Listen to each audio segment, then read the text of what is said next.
The chains drop. Earth never saw it coming. One moment, satellites danced lazily in orbit, broadcasting morning news and global weather patterns. The next, they blinked out, silent, lifeless wrecks tumbling into darkness. Skies above every major city shimmered with eerie light as the Zalvari Empire arrived. They didn't speak, didn't negotiate, just acted. A single pulse, white-hot energy, rippled across the planet, frying power grids, silencing comms, reducing military installations to molten slag. In under 6 hours, Earth was on its knees. And the invaders didn't even send ground troops, not at first. They simply hovered, watched, let panic do their work. Sergeant Elias Rourke had fought in the Amazon conflicts. He'd seen scorched jungle, crumbled cities, the worst humanity could throw at itself. Nothing prepared him for this. He was in New Chicago when the sky opened. Black ships like obsidian blades hung above Lake Michigan, casting shadows that stretched for miles. Then came the scream, an unholy resonance that rattled glass and bone. People dropped, hands over their ears. Then came the harvesters, 10 feet tall, insectoid and clad in living armor. The Zalvari enforcers descended like executioners. Their weapons didn't fire bullets or beams. They unraveled matter, stripping flesh from bone with a hiss of violet light. Resistance was crushed in minutes. Rourke watched his unit die around him, cut down, torn apart, frozen mid-motion by strange tech. His wife, Liana, a field medic, was dragged away by a slaver drone. He screamed until his voice tore itself into shreds. It didn't matter. He fought. With a shattered rifle and bloodied fists, he charged a Zalvari patrol, took 2 of them down before a pulse round caught him in the chest, and turned the world black. When he woke, he was in a cage. Titan, Saturn's moon, cold, cruel, and carved into a mining colony. Humans worked in shifts, stripped of names and dignity, reduced to numbers.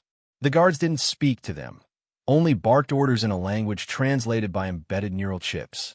Rourke's name was now Subject 444 Alpha, but he didn't break. He watched, listened, cataloged patterns. The Zalvari didn't expect humans to adapt. They thought brute force and terror were enough. Rourke knew better. He saw it in the fire of other prisoners' eyes. Quiet rage, boiling potential. They were waiting for something. A spark. One night, during a forced rest cycle, a young tech prisoner whispered to Rourke, "We found a way to tap into their comms." Rourke leaned forward. "You're going to need someone to light the match." The tech grinned. "You volunteering?" Rourke clenched his fists, the old fury rising again. "They took everything from me," he growled. "Now I'll take everything back." Somewhere above, the Zalvari ships hung silent in orbit, confident in their conquest. They didn't realize they'd just created their worst mistake. The spark ignites. Titan wasn't built for life. It was a frozen rock wrapped in toxic haze, but the Zalvari made it work. Beneath the ice, they carved brutal efficiency into the crust. Mining tunnels stretched for miles, pulling out exotic minerals used in alien tech. The labor force? Human slaves. Shackled. Starved. Disposable. Sergeant Elias Rourke worked 12-hour shifts with an exosuit half his size and a respirator that choked more than it helped. Every breath tasted of oil and ash. But he wasn't thinking about survival anymore. He was thinking about revenge. The tech who whispered to him days ago was named Mei Tanaka, former MIT prodigy, captured during the fall of Tokyo. Thin, pale, covered in bruises, but sharp as ever. She worked maintenance on Zalvari mining drones, and she found cracks in their armor. Every drone operates on a closed-loop system, May explained, voice low as they crouched beside a busted tunneler. But they still ping home every few minutes. I hijacked one barely. Got 5 seconds of access before it rebooted. Rourke frowned. 5 seconds doesn't win wars. "No," she said, smiling slightly. "But it starts them." They spent the next few nights building something from scraps. Zalvari circuit boards, human batteries, wires ripped from the walls. They hid it under the floor grate in the sleeping barracks. The plan was simple. Hijack a drone's uplink, bounce a signal across the internal Zalvari mesh, and embed a message in the maintenance logs. Not a call for help, not even a weapon, just a phrase. We are not broken. The night they sent it, nothing happened. But 2 days later, a riot broke out in Mining Sector 7. The guards opened fire, too fast, too brutal. Word spread that prisoners had torn a foreman limb from limb before getting vaporized. The next day, explosions rocked a dig site on Ganymede. A fuel line mysteriously overloaded. May stared at the data spike on her stolen monitor. Our signal bounced. Rourke nodded. They're listening. The Zalvari increased patrols. Introduced shock collars. Public executions returned. Humans strung up by gravitational tethers, stretched until bone cracked. But the spark was already burning. Prisoners began sabotaging tools, faking injuries, smuggling gear between sectors. Rourke became a quiet legend, the man who fought back. Guards watched him like a hawk. It didn't matter. He wanted them afraid. Then came the moment. During a scheduled detonation in Tunnel Delta, they rigged the charges with twice the power. When the tunnel collapsed, it took out an entire Zalvari garrison. 47 alien corpses buried under rubble and fire.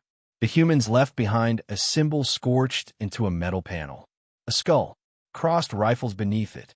And beneath that, 3 words. We remember Earth. From orbit, the Zalvari command reviewed the footage. They called it sabotage. They didn't understand yet. This wasn't sabotage. It was war. Humanity unleashed. The rebellion didn't come with parades or declarations. It came with hack supply drones rerouted to starving labor camps, with ventilation shafts rigged to pump sleeping gas into guard barracks, with whispered words passed across colonies. Rourke lives. Earth remembers. The Zalvari Empire, vast and arrogant, had always relied on fear to control its subjugates. But fear only works until it cracks, and on Titan, it shattered. The uprising spread faster than anyone expected. From Mars' terraforming domes to the drowned cities under Earth's oceans, humanity struck back. Not with fleets or armies. Those had been taken, but with cunning. Every camp had engineers, soldiers, hackers. Every survivor carried rage like fire in their veins. And fire spreads. Rourke stood at the helm of their stolen cruiser, an obsidian Zalvari warship now humming with human hands and makeshift tech. Its interior still pulsed with alien blue light, but the systems were no longer secure. Maidanaka had rewritten their code in less than a week. We call her Wraith now, she said proudly, patting the ship's humming core, because no one sees her coming. With Wraith as their spearhead, the Resistance launched hit-and-run raids across the outer colonies. They didn't aim to conquer. They aimed to hurt, to bleed the Empire. Power conduits ruptured. Storage depots exploded. Communication relays went dark. The Zalvari retaliated viciously. Reprisals were swift. Entire zones of Earth burned to send a message. But the message only backfired. Humanity didn't cower. It seethed, and something else was happening. Word of the Earthborn rebellion traveled beyond human ears. Other species, long enslaved by the Empire, began listening, watching. Some whispered that humans were mad, violent, chaotic, impossible to control. Others whispered something else, hope. Still, the Zalvari refused to believe they were losing control. Primitive bipeds, one warlord scoffed. They cannot even reach light speed. That same warlord's fleet was later ambushed near Europa by a swarm of cloaked drones, and 3 stolen mining barges turned into orbital bombs. When the wreckage rained into Jupiter's atmosphere, Wraith broadcast a message across every frequency. You invaded Earth. You took our skies, our homes, our people. You thought we'd break. You don't know what we are. We're the storm you called down, and we're just getting started. Rourke stood on the bridge as the final transmission faded. Status? He asked. May smirked. We just jammed half the Empire's comms in this sector. They're blind. Another voice came through the speakers. Captain Pharaoh, a resistance leader on Mars. We intercepted something. High-priority transmission. The Zalvari are deploying a new asset. Asset? Rourke asked. No, not just that. Pharaoh's voice dropped. They're sending the High Executor. A silence fell on the bridge. Everyone had heard the name. A warlord from the old conquests. 10,000 years of victories. Planets burned in his wake. Rourke's jaw clenched. "Let him come," he said. "We'll show him what Earth does to monsters." Outside, the stars burned, and Wraith vanished into the dark, heading home. The reckoning. They said the High Executor had never lost a battle. His arrival wasn't an invasion. It was a performance. 50 capital ships emerged from hyperspace above Earth, eclipsing the sun. Cities trembled as they entered the atmosphere, blotting out the sky. Earth's resistance bunkers, still patchworks of salvaged gear and grit, went silent.